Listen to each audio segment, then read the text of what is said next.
Bonjour à tous et bienvenue dans ce 13h. Les forces armées maliennes ont détruit hier 1er mai un refuge des terroristes dans le secteur de Nara. Des saisies importantes ont été faites. On en sait plus dans ce communiqué de l'état-major général des armées. L'état-major général des armées informe l'opinion nationale que ce mercredi 1er mai 2024, au cours d'une mission de reconnaissance offensive dans le secteur de Nara, les FAMA ont détruit un refuge de groupes armés terroristes. Plusieurs terroristes ont été neutralisés et les FAMA ont récupéré 6 motos ainsi que du matériel de guerre composé des radios Tolki, de lance-roquettes anti-chars, des gilets pare-balles, des AK-47 ainsi que des munitions. L'état-major général des armées salue l'engagement des FAMA qui mènent une lutte implacable contre les terroristes.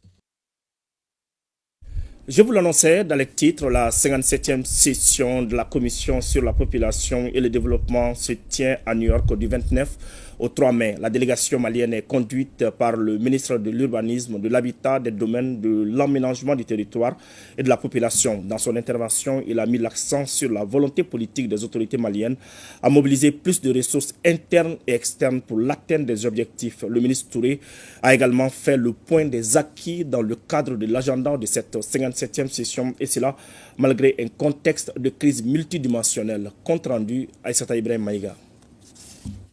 30 ans après la conférence du Caire, les États membres sont engagés à poursuivre le programme d'action de la Commission de la population et du développement pour faire face aux principales tendances démographiques. Pour les prochaines décennies, la vice-secrétaire générale de l'ONU préconise une approche axée sur la santé et l'éducation, invitant à se focaliser sur les points préventifs et l'apprentissage tout au long de la vie. Cette tribune de l'ONU est aussi une occasion pour les États membres d'examiner les accomplissements réalisés dans le cadre de ce programme, en particulier sa contribution à la mise en œuvre du programme de développement durable à l'horizon 2030.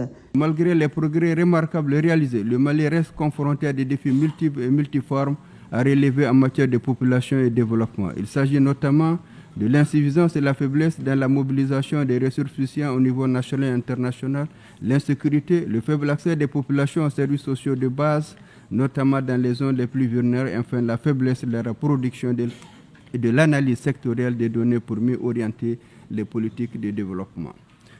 Afin de faire face à ces défis multiples, il est impératif et urgent d'intensifier le plaidoyer auprès des partenaires techniques et financiers pour l'accélération de la mise en œuvre du plan d'action de la CIPD. Dans sa déclaration, le ministre Touré a également donné des orientations et des exemples d'actions possibles pour avancer sur des questions qui nécessitent encore beaucoup d'efforts.